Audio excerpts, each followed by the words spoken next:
Last tutorial में हमने एक बटन ऐड किया था जिस पे क्लिक करने से हमारा जो टास्क था वो डेटाबेस में सेव हो रहा था। और इस पर्टिकुलर वीडियो में हम देखेंगे हम उस टास्क को किस तरह से एक लिस्ट में शो करवा सकते हैं। डन बटन पे क्लिक करके उसको डिलीट कर सकते हैं, यानी कि उसको कंप्लीट कर सकते हैं। तो लेट्स स्टार्ट।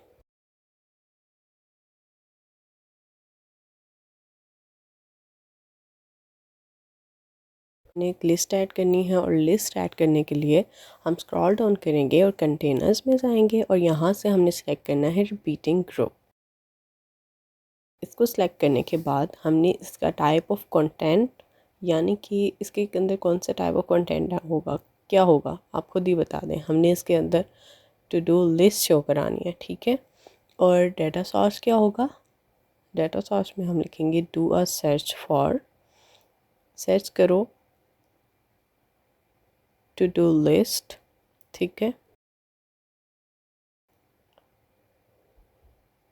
ये मैं अभी आपको आगे समझाती हूँ कि ये हमने क्या किया है।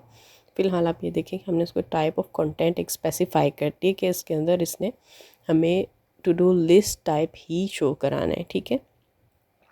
अब हमने जो टास्क है उसको टेक्स्ट फॉर्म में शो कराना है, तो उसके लिए हमने टेक्स्ट ऐड कर लिया और आपने देखा कि ये सारी की सारी रोज़ में भी ऐड हो गया है। मैं इस पर कोई स्टैटिक टेक्स्ट की बजाय टेक्स्ट, यानी कि मेरे डेटाबेस के अंदर जितने भी टास्क पड़े हुए हैं मैंने वो शो कराने हैं। तो उसके लिए मैंने क्या लिखूँगी, current cells to do list task, मतलब कि इन सेल्स के अंदर टास्क शो होगा। मतलब मैंने क्या कहा कि मुझे यहाँ पे टास्क शो कराने हैं, तो इसके अंदर टू डू लिस्ट में जो टास्क कॉलम है वो शो हो जाए। तो मैं इसको जो है रिफ़्रेश करके देखते हूँ। ये देखें मेरे पास सिर्फ एक ही टास्क सेव है, तो इसलिए करंट सेल मतलब इस सेल के अंदर टू डू लिस्ट जो टाइप ऑफ कंटेंट दिया था उसमें से कौन सा कॉलम शो कराना है, मैंने टास्क शो कराना है, तो ये टास्क शो कर रहा है, ठीक है। तो अब इसके साथ मुझे बटन भी एक चाहिए होगा जिस पे मैंने डन क्लिक करना है। तो ये मेरा बटन आ गया, इसको मैं अलाइन करती हूँ, डन इसका नाम हो गया। और इसको मैंने साइड पे वेट से इसकी थोड़ी सी कम कर देते, सेट करके ये देखें ये सेट हो गया। और मैं इसको रिफ़्रेश करती हूँ। अब मैं इसके अंदर थोड़े से टास्क ऐड कर लेती हूँ ताकि ये थोड़ा दिखने में अच्छा लगे। Drink water, okay, sleep, meeting, ये मैंने इसमें टास्क ऐड कर लिए।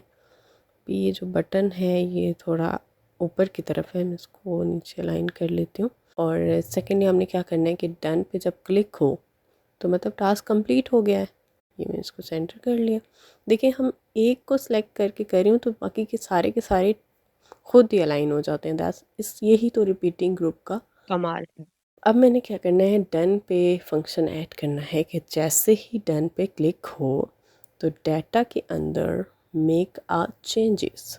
डाटा तो ऑलरेडी मतलब when button done is clicked, तो डाटा के अंदर हमने कोई क्रिएट अ न्यू थिंग नहीं करनी, इस दफ़ा हमने चेंज करना है, ठीक है। कि जो कॉलम के अंदर हमने नो सेट किया था ना, आपको याद होगा लास्ट वीडियो को अगर आप थोड़ा रिकॉल करें, हमने कॉलम के अंदर नो बाय डिफ़ॉल्ट सेट कर दिया था कि जैसे ही टास्क ऐड हो तो उसके अंदर जो इज़ कंप्लीट वाला कॉलम था उसको हमने नो कर दिया था। अब हमने उसको यस करना है, तो हमने उसके अंदर अपडेट करनी है चीज़। तो इसका मतलब है मेक चेंजेस टू थिंग। और थिंग टू चेंज, कौन सी थिंग को चेंज करना है, हमने current cell to do list और इस कंप्लीट को हमने यस कर देना है, बस इतना सा काम।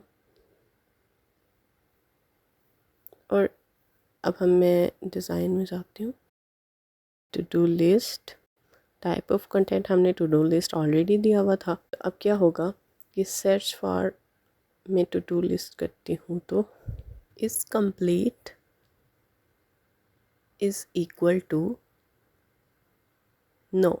अब देखिए इसका क्या मतलब हुआ, कि इसका ये मतलब हुआ कि जो ये मेरा रिपीटिंग ग्रुप है इसके अंदर जितने भी इस कंप्लीट नो है ना, मुझे लिस्ट के अंदर सिर्फ वही चाहिए, इसीलिए मैंने आपको कहा था कि मैं आपको एंड में समझ में आएगा कि ये डू अ सर्च क्या हो रही है। Do a search for to do list. To do list के अंदर जो इज़ कंप्लीट में नो है, मतलब जो टास्क कंप्लीट नहीं हुए वो शो कराओ, ठीक है।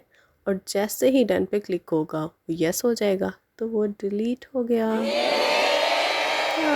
अभी मैं इसको रिफ्रेश करती हूँ, बस इतना सा काम था। ये हमारी ऐप रेडी हो गई है, बस इसमें एक छोटा सा काम और करना है, वो ये है कि जैसे ही मैं कोई टास्क ऐड करती हूँ, जैसे कि मैंने कुछ भी ऐड किया है, शॉपिंग मेरा एक टास्क ऐड किया है, तो ये शॉपिंग जो है ना ये लिखा हुआ है, मतलब ये हट नहीं रहा है, इसको रिफ़्रेश करके ये जो रीसेट हो जाना चाहिए। तो इसके लिए क्या करना है, मैंने डन ऐड बटन पे क्लिक करना है, एडिट वर्क फ्लो में जाना है, और जैसे ही बटन पे वो फंक्शन परफॉर्म हो जाए तो एलिमेंट एक्शंस में जाके मैंने इनपुट फील्ड को रीसेट इनपुट कर देना है, ठीक है। मतलब कि जैसे ही ऐड हो जाए फंक्शन तो ये वापस ब्लैंक हो जाए। अब देखते हैं, लेट्स ट्राई ABC। आप देखें, सिंपल। ये थी हमारी फर्स्ट ऐप। होप आपको समझ में अच्छे से आया होगा। अगर कोई भी मसला परेशानी है तो आप कमेंट कर सकते हैं। And thank you so much for watching and keep watching.